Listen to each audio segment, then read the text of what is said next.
And welcome back to News On. I'm Miranda Khan. The Taliban now saying in a press conference, urging women, in fact, to join its government.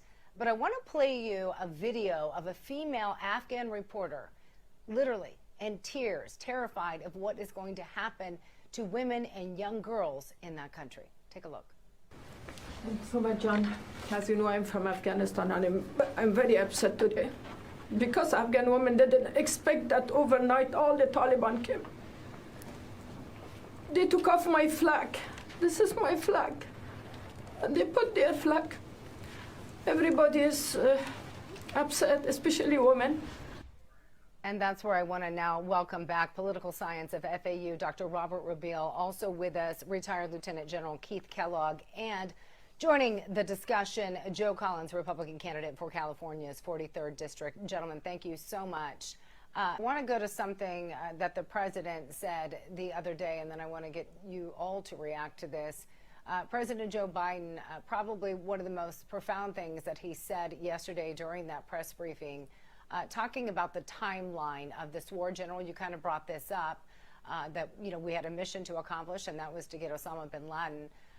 But here's something that the president said. In other words, he's saying, basically, it wouldn't matter if we ended this 5 years ago or 15 years in the future. Here's what the president had to say. Take a listen.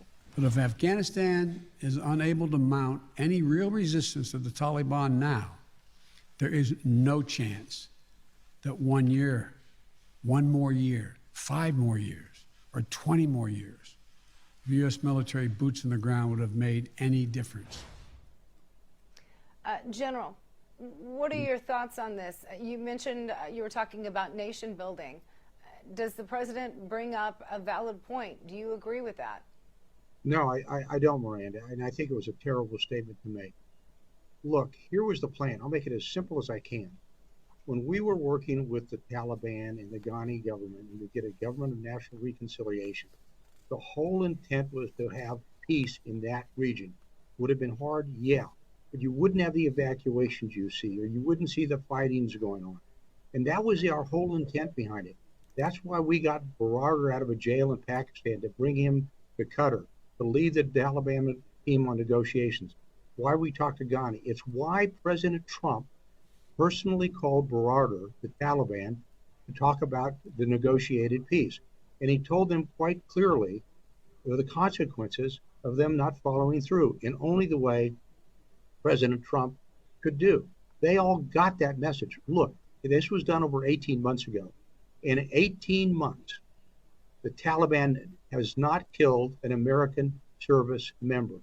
Think about this. That was 1 month after we killed Soleimani. They got the message going forward. And I think we could have had a successful coalition, or at least a government of national reconciliation that would give some time for all of this to work through. That's what I said earlier when this was entirely preventable. Yeah. It was, if we just followed through with the plan. Joe, you are a veteran, not of the Afghan war, but you are a veteran nonetheless. What is your reaction to what the president had to say?